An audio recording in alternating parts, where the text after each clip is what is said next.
Welcome. In this tutorial, I'm gonna show you or teach you how to change servers on Genshin Impact using your computer.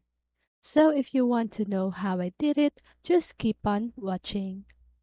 So first of all, you want to launch your Genshin Impact. So after you've done that, just go ahead and log in your account.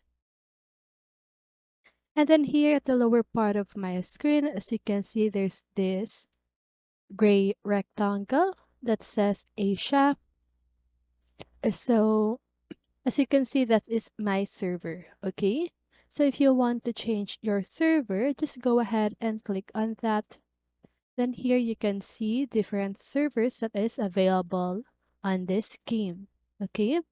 So just go ahead and choose any server. So I'm just gonna choose America. So here optimal server selected by default. Switch the following server. So data will not be shared across servers.